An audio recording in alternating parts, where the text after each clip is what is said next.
오늘 본문에는 천국에 대한 세 가지 비유가 있습니다. 44절에는 밭에 감춘 보화의 비유이고 45절에서 46절은 좋은 진주의 비유이고 47절에서 50절까지는 그물 비유입니다. 이 비유들은 다른 복음에는 나오지 않고 이 마태복음에만 나옵니다. 참고로 외경으로 분류되고 있는 도마복음에는 이 비슷한 내용이 나와 있습니다. 오늘은 이 세 비유를 통해서 하나님 예수님께서 말씀하시는 바를 우리 함께 살펴보도록 하겠습니다. 먼저 밭에 감춘 보화 비유를 살펴보겠습니다. 내용은 아주 단순하죠. 어떤 사람이 밭에 감춰져 있는 보물을 발견하고 아마 자기 밭이 아니었던 것 같아요. 그래서 그것을 숨겨두고 자기 소유를 다 팔아서 그 밭을 샀다라고 했습니다. 감추어진 그 보물을 차지하기 위해서 그 밭 전체를 자기 소유를 다 팔아서 샀어. 그 보물을 가졌다. 그런 이야기인데요. 이 밭에 감추어진 이 보물의 소유권이 법적으로 누구의 것이 되느냐, 이런 것은 우리가 한번 좀 궁금한 마음이 생기고 설왕설래 얘기할 만한 그런 거리도 됩니다. 가령 한 10년 전에 한국에서 우리 조국 대한민국에서 있었던 어떤 별난 사건이 하나 생각이 납니다. 전북 김제에서 있었던 이야기인데 여러분들도 기억나실지 모르겠습니다. 마늘밭에서 돈이 엄청난 현금 돈 뭉치가 나왔습니다. 110억이 발견됐는데요. 나무를 옮겨 싣던 포크레인 기사가 땅을 팠는데 거기서 돈 다발이 나온 겁니다. 나중에 경찰에 신고해서 그 전모가 밝혀졌는데 그 돈은 마늘밭 주인의 처남, 두 명의 처남이 이 매형한테 돈을 좀 숨겨서 보관해달라 그렇게 부탁을 한 돈이에요. 나무를 옮겨 싣는 과정에서 이 매형인 이 마늘밭 주인이 땅에 몰래 묻어놓은 그것이 이제 드러나게 되었습니다. 이때 밭에 감춰두었던 110억의 돈은 누구의 것입니까? 발견한 포크레인 기사의 것입니까? 마늘밭 주인의 것입니까? 이런 경우는 기본적으로 밭 주인이 밭에 숨겨진 보화의 주인이 되는 것이라고 합니다. 그런데 이 돈은 실제로 이 마늘밭 주인 자기의 돈이 아니고 처남들이 맡겨놓은 돈이니까 처남이 그 주인이겠죠. 그런데 이 처남들이 어떻게 해서 그 돈을 벌어서 매형한테 맡겼느냐 하면 인터넷 불법 도박 사이트를 운영해서 거기서 번 돈을 몰래 감춰 놓은 것입니다. 그래서 이것이 다 드러나서 이 돈은 다 국고에 귀속되었습니다. 가끔 집이나 또는 논밭 이런 데서 문화재가 발견되기도 하죠. 문화재는 어디서 나왔든지 국가 소유가 됩니다. 그것을 발견한 사람이나 또는 그 주인, 그것을 가지고 있던 주인에게 나중에 이제 보상금으로 얼마를 주기도 하죠. 예수님이 말씀하신 이 비유에서도 밭에 감춰져 있는 보물의 주인은 법적으로는 밭 주인이 되는 겁니다. 예전에는 요즘같이 귀중한 것을 어디 둘 데가 없으면 은행에 가면 대여금고 있지 않습니까? 금고에 은행에 있는 금고에 맡겨놓고 이렇게 하긴 하는데 이런 대여금고가 옛날에는 없었기 때문에 귀중한 거를 집에 두었다가 혹시 도둑 맞을까 이런 염려가 되면 어디 은밀한 곳에 자기만 알 수 있는 어떤 나무 밑에라든지 이렇게 땅속에 묻어놓는 그런 경우들이 많았죠. 6.25 때도 얘기 들어보면 갑자기 피난 가게 될 때 땅속에 묻어놓고 이렇게 피난 갔다가 돌아와서 그거를 다시 찾고, 근데 북쪽에 북한에서 내려온 사람들은 다시 올라가지 못하니까 못 찾고 그런 이야기들을 많이 듣습니다.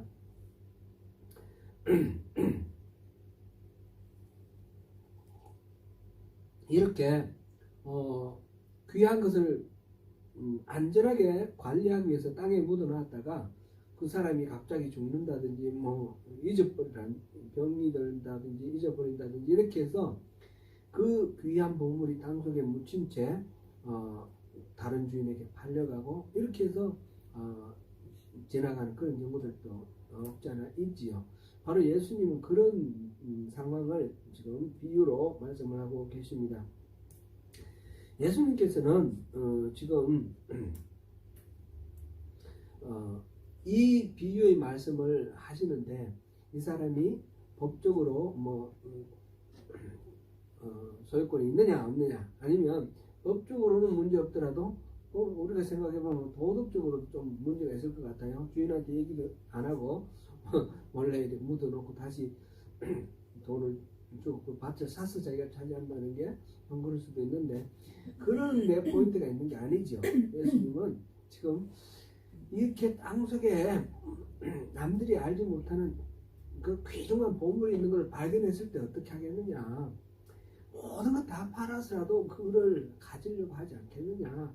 그 마음에 포인트를 이렇게 맞춰서 얘기를 하시는 것입니다.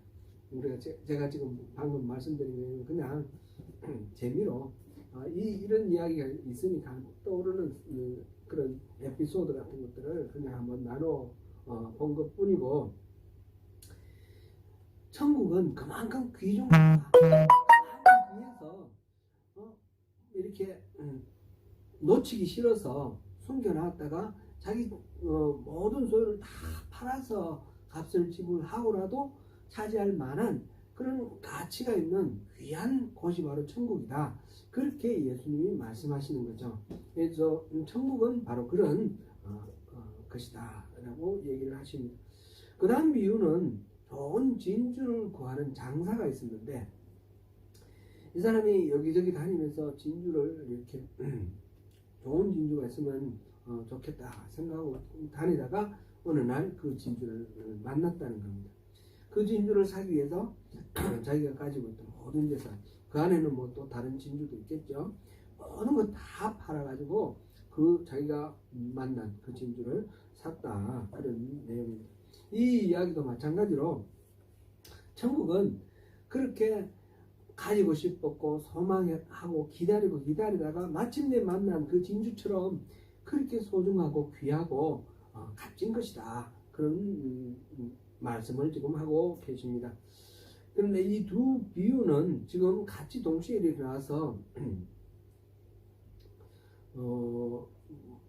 이야기 전개도 비슷하고 마지막 끝에 가니까 자기 소유 전부를 다 팔아서 그것을 샀다 이렇게 사느니라 그랬는데 결말도 비슷하고 하니까 흔히 이거를 쌍둥이 비유라고 그럽니다.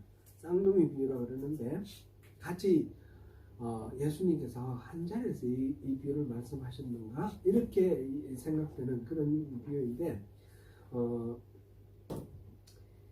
실제로는 좀 자세히 들여다보면 좀 둘이 같은 메시지를 전하기는 하는데 좀 상황이 다른 것 같아요.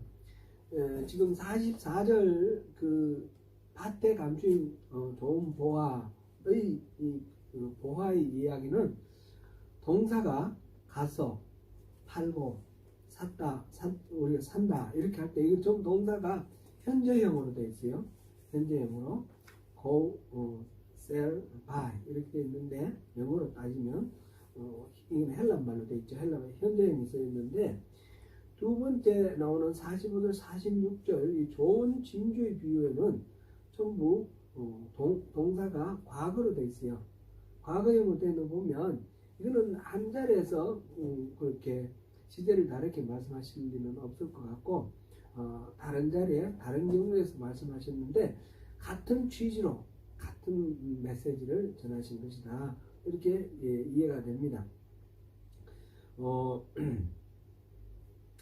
이 두 비유는 근데 약간 초점이 다릅니다. 감추인 보화 비유에서는 그것을 발견한 사람이 우연히 발견했습니다. 그냥 땅을 농사를 짓다가 우연히 발견을 했는데 반면에 좋은 진주를 발견한 사람은 좋은 진주를 꾸준히 찾다가 어디 없나 찾다가 발견했습니다. 그러므로 천국은 찾는 자가 찾는다. 열심히 찾아야지 발견할 수 있다. 그런 메시지는 아니라는 것입니다.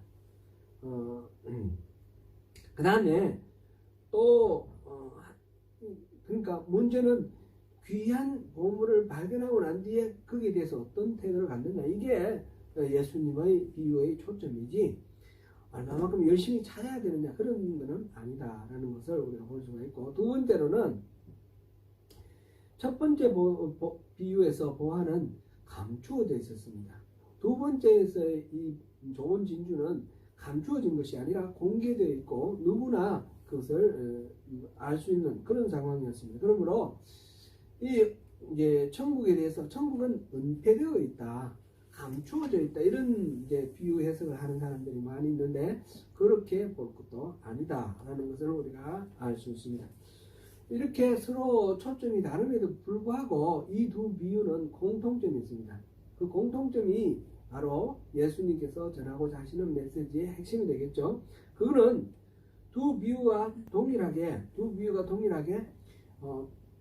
좋은 그 귀한 보화하고 좋은 진주 이런 보물이 발견되고 있다라는 것이고, 그 다음에 또 하나의 공통점은 그것을 모든 소유를 다 팔아서 그것을 산다라는 점에서 공통점이 있습니다. 그러니까 이 두 비유의 초점은 귀한 보물, 천국은 바로 그런 귀한 보물인데 그것을 위해서 모든 값을 다 치를 만한 그런 값지고 좋은 것이다, 귀한 것이다 라는 그런 이야기입니다. 가치 있는 것을 위해 모든 것을 희생하는 것을 강조하고 있습니다.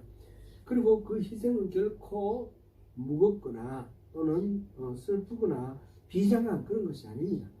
기다리는 또는 갑자기 만났더라도 너무너무 설레고 반갑고 기쁜 그런 것이 바로 천국이다 라는 것입니다. 천국은 그렇습니다. 천국을 사고는 싶은데, 천국을 내가 갖고는 싶은데 혹시 천국을 갖기 위해서 지불해야 할 이 대가가 아까워서 천국을 사지 않을 그럴 사람이 있겠습니까? 혹시 우리 가운데 하나님 나라 이 천국에 대한 복음은 많이 들었는데 나는 천국 소유하기를 원하는데 이거는 버리고 싶지 않아, 이거는 내가 차라리 천국 못 가더라도 이거는 내가 지켜야 돼, 혹시 그런 게 있습니까? 그것은 다 잘못된 판단이죠. 천국은 그 모든 것들을 다 극복하고 모든 것들을 다 내놓고 취할 만큼 가치 있고 고귀한 것입니다. 두 번째 그룹으로 그물 비유를 살펴보겠습니다. 47절에서 50절까지 비유는 앞의 두 비유와는 다른 메시지입니다. 천국은 마치 바다에 쳐놓은 그물과 같아서 물고기가 많이 몰려와서 잡히면 그거를 끌어다가 좋은 고기를 그릇에 담고 나쁜 고기는 버리는 것과 같다, 그렇게 말씀하셨습니다.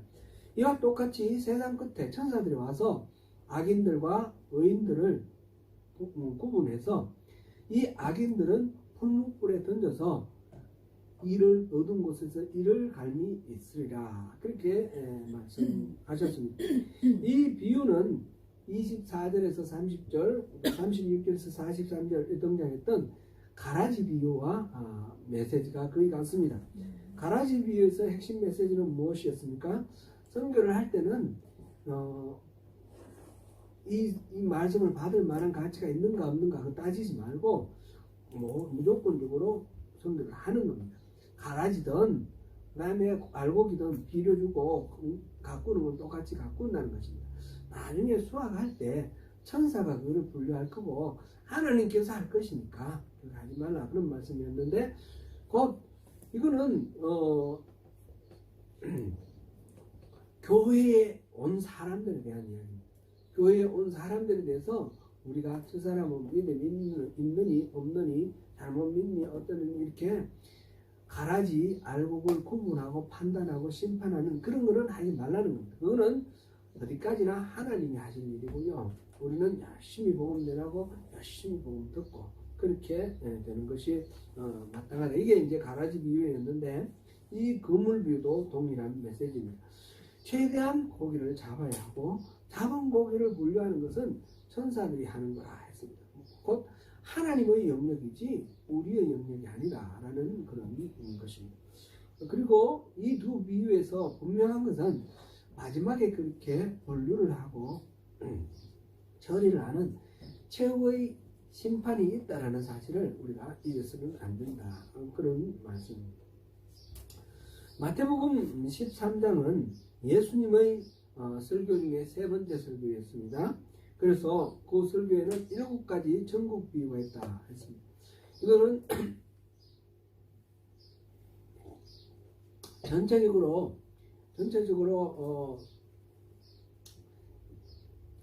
마태가 가장 강조하고 싶은 바가 바로 천국입니다. 천국. 하나님이 다스리는 나라, 천국.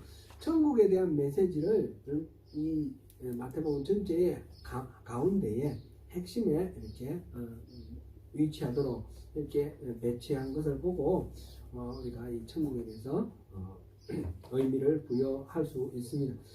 마태복음에는 이 천국 비유가 13장에만 있는 것은 아닙니다. 13장에 7개가 있는데 그 외에도 우리가 잘 알고 있는 천국 비유들이 많습니다.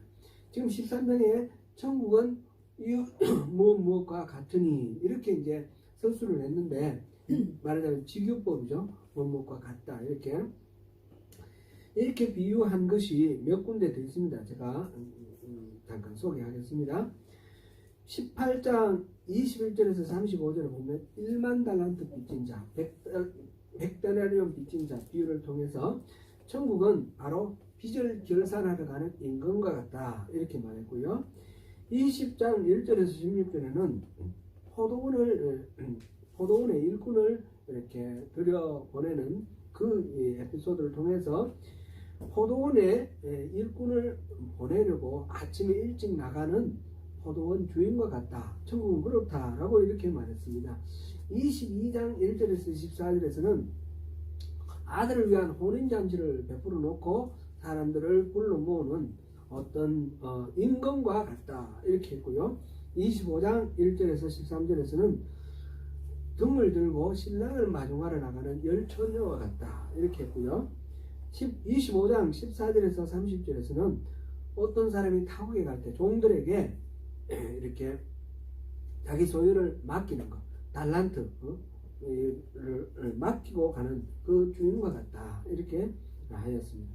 그런데 이 비유들 중에 지금 13장에 나오는 비유나 또는 천국은 이러하다라고 해서 18장부터 25장까지 나오는 이 비유 속에 우리가 생각하는 천국은 이렇다라고 말할 때에 상상되고 예상되는 그런 설명은 없습니다.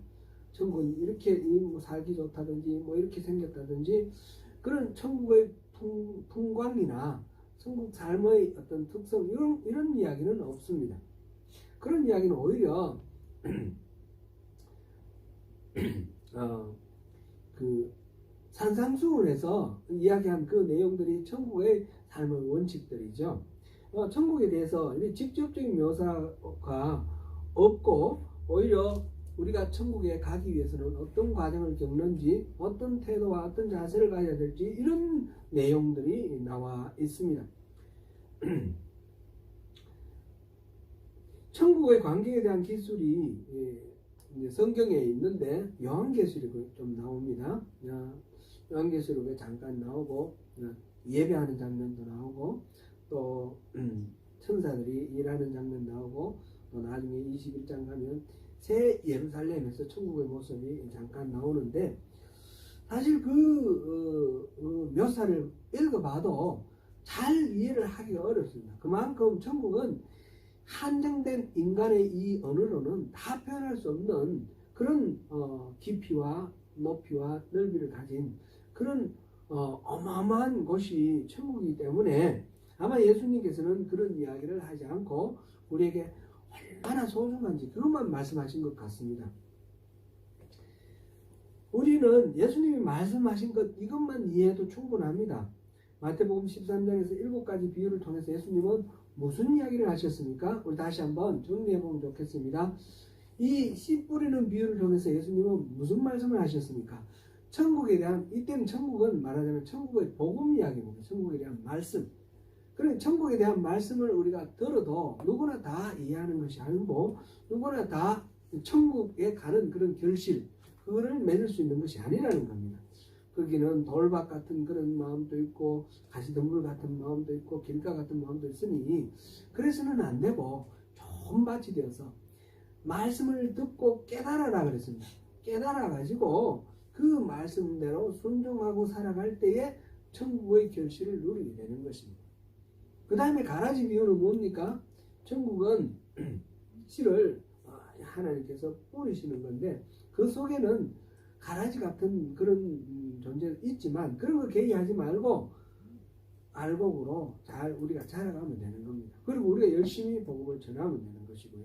겨자씨 비유와 누룩 비유는 뭐였습니까? 천국은 엄청난 확장성이 있다는 겁니다. 겨자씨 같은 경우는 제가 지난주에 말씀 전해드릴 때 하나 잊어버렸는데 겨자가 우리 그 갓김치 담는 갓 있죠? 갓 그것도 겨자입니다. 겨자와 그 영어로 찾아보면 머스타드라 나옵니다. 겨자와 갓이 같은, 그러니까 거기에서 무슨 뭐 나무가 자라고 이런 거는 관목이 되고 이런 것도 아니고요. 이런 겨자씨 작은 씨앗 하나 떨어뜨렸더니 그것에 싹이 나서 자라서 큰 나무가 되었다는 거죠. 그러니까 만약 성장해 양쪽 외적으로 성장을 하는데 하나님 나라는 이런 질적 도약을 하는 그런 곳이다. 우리가 상상하는 그 단계를 뛰어넘는 것이다. 그리고 누룩의 비유를 통해서는 내적으로 눈에 보이지 않는 성주 이런 것도 일어나는 것이고 그리고 가로 한 줌으로 가로 성화를 부풀리게 할 정도로 엄청난 파워풀한 그런 영향력이 있다. 천국은 그렇다는 거죠. 지금은 비록 미미해 보이고 보잘것없어 보일지라도 천국 하나님의 다스림이 있으면 그것은 얼마든지 확장되고 영향력을 넓혀가는 그런 곳이 그런 정체성을 갖고 있는 것이 바로 천국이라는 거죠. 그리고 오늘 우리가 본 두 가지 이 보화의 비유, 값진 좋은 진주의 비유, 여기에서는 천국은 그만큼 값지기 때문에 모든 것 희생하고라도 취할 만하다는 거고, 거물 비유는 가라지 비유와 마찬가지로 최후의 그 마지막 심판이 있다라는 그런 것을 통해서 이렇게 귀하고 값진 것 헛되게 놓치지 말고 이 천국에 대한 복음의 비유를 들었으면 좋은 결실을 맺으라는 것입니다. 이 비유를 처음 말씀드릴 때 예수님께서 복음을 전하시고 기적을 베푸시고 이렇게 열심히 천국에 대해서 전거를 하셨음에도 불구하고 그것을 깨닫고 따르는 무리들이 적음에 대한 그런 어떤 결과를 반영하는 그런 말씀이 거다라는 그런 제가 말씀을 드렸는데 그러나 예수님께서는 그것으로 인해서 실망하거나 좌절하거나 포기하거나 그런 게 전혀 아니죠. 예수님은 아시니까 이 천국에는 생명의 능력이 있기 때문에 그렇습니다. 천국은 복음을 듣고부터 싹이 나고 자라가는 그런 우리의 삶입니다. 우리가 성장하고 성숙해 나가는 우리의 삶입니다. 하나님의 은혜와 능력이 우리의 인생 전체를 다스리는 것, 그것이 바로 천국인데, 그러나 이것은 최후의 심판은 우리가 거치고 영원한 생명으로 이어진다라는 것을 우리가 기억해야 되겠습니다. 우리가 하나님의 선택을 받고 구원받아 천국 백성이 되는 일은 뭔가 아까운 것들을 포기하고 마지못해 가야 하는 그런 길이 아닙니다. 그렇다고 많은 사람들이 가니까 뭐 분위기에 입상해서 그냥 따라가도 좋은 그런 것도 아닙니다. 자신이 가지고 있는 모든 것들을 기꺼이 버리고 값진 대가를 지불하고 따라가야 할 좁은 길입니다. 재산이나 부나 명예, 생활의 안정감이나 또는 자존심이나 무엇이든지 우리가 그것을 집착하지 아니하고 지불할 것 다 지불하고 천국을 위해서는 다 포기할 수 있는 그런 마음으로 나아가야 할 그 길입니다. 그 길은 결코 마지못해 따라가는 길이 아니라 부푼 소망을 안고 설레는 마음을 가지고 기쁘게 쫓아가는 그런 길입니다. 한번 상상해 보십시오. 어느 집에 가라지 세일을 하는데 가보니 예상하지 못한 보물이 있습니다. 그냥 보통 가라지 세일 가면 10불, 20불 그러니까 돈을 현금을 많이 안 갖고 갔는데 보니까 그거를 제법 좀 비싸게 팝니다. 한 100불 이렇게 파는데 들여다 보니까 이 100불짜리가 아니에요. 만불짜리, 10만불짜리도 될 만한 건데 이 주인이 모르고 파는 것 같아요. 그랬을 때 어떤 마음이겠어요? 얼른 가서 100불 ATM에 가서 돈 빨리 뽑아서 빨리 가서 이거 사야지. 혹시 다른 사람 사가면 안 되니까. 그래서 빨리 가서 그걸 사고 막 설레는 마음으로 그 집을 향해 달려가지 않겠습니까? 일제 강점기였던 1940년에 안동의 어느 집에서 훈민정음 해례라는 책이 발견되었습니다. 훈민정음 다 아시죠? 우리 한글 이름이 훈민정음입니다. 세종대왕이 한글을 만드시고 그 글자 이름을 훈민정음이라 그렇게 지었습니다. 그런데 이 훈민정음을 어떤 원리로 이 글자를 만들었는지, 어떤 원리로 이 글자를 서로 조화를 이루게 해서 활용할 수 있는지 그것을 설명해 놓은 책이 바로 훈민정음 해례입니다.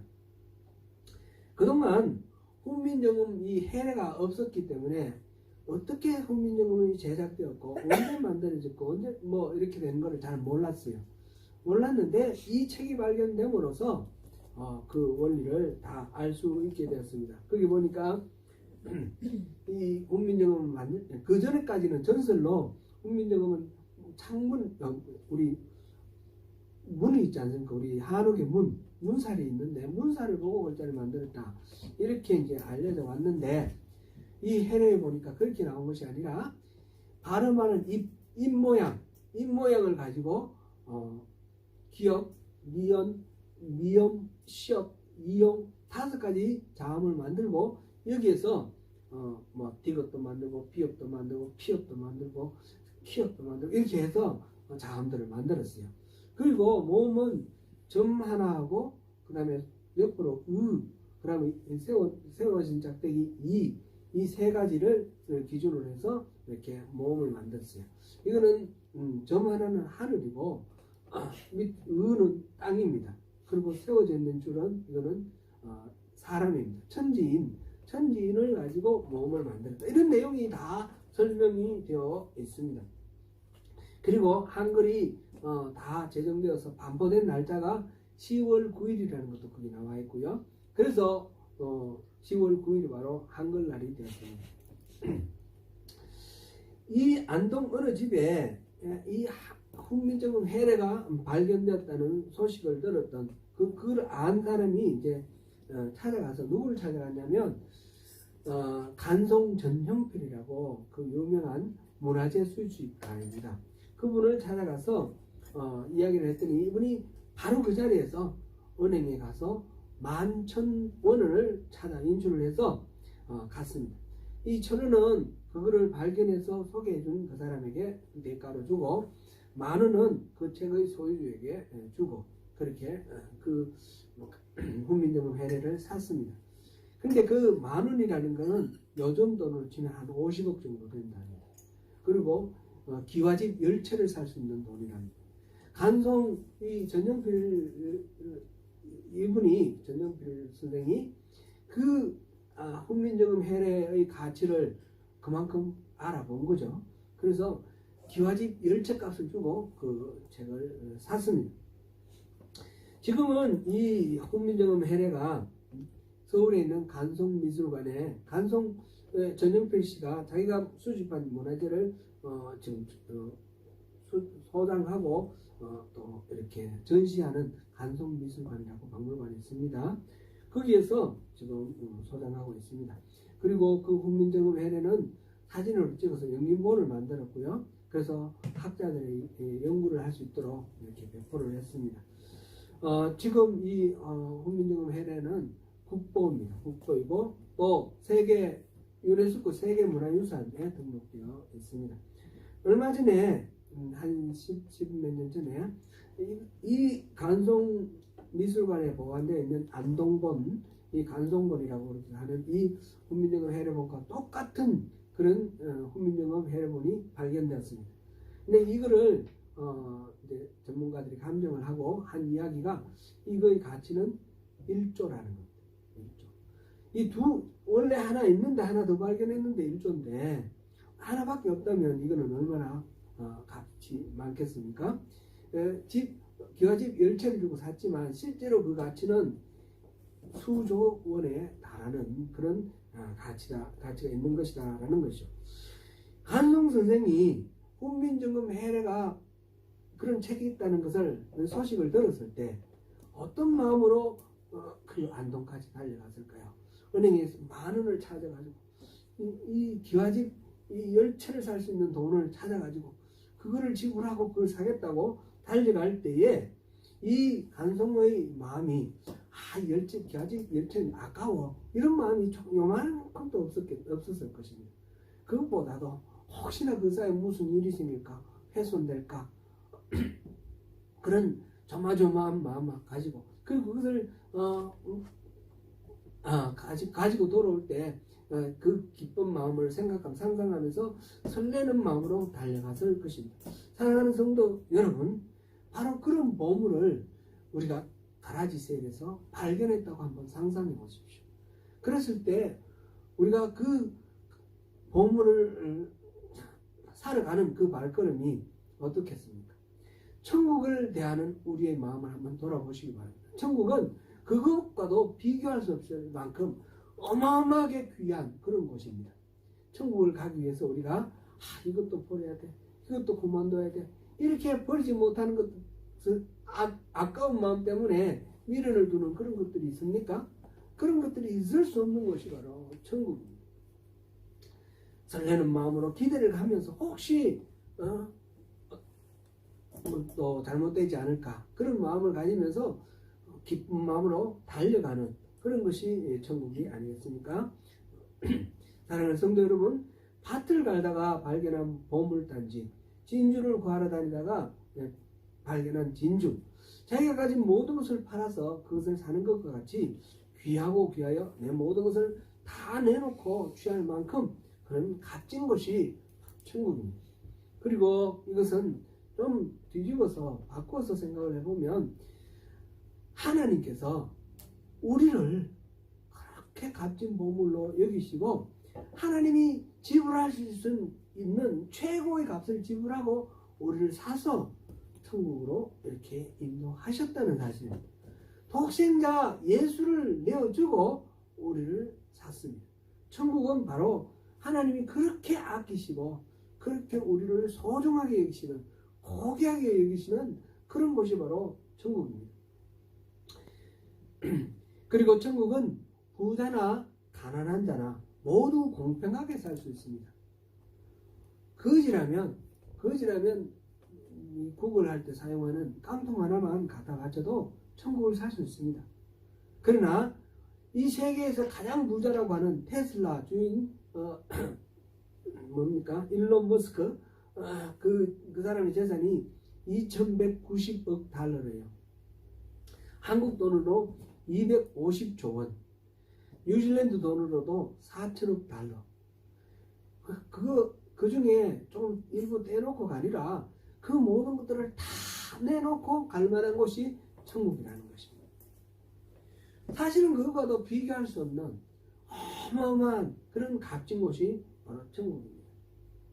그러니까 우리가 가진 소유 모든 것들을 내놓고 내가 어떤 것에도 미련 갖지 않고 선택하고 취할 곳이 바로 천국입니다. 그리고 최후의 심판이 있습니다. 그것은 그 최후의 심판 이전에 우리가 하나님의 품으로 들어가야 한다는 것을 우리가 명심해야 합니다.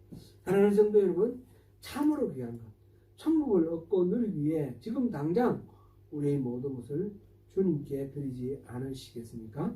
그리하여 주님이 주시는 천국의 영원한 생명을 누리시는 저와 여러분이 되시기를 축원합니다.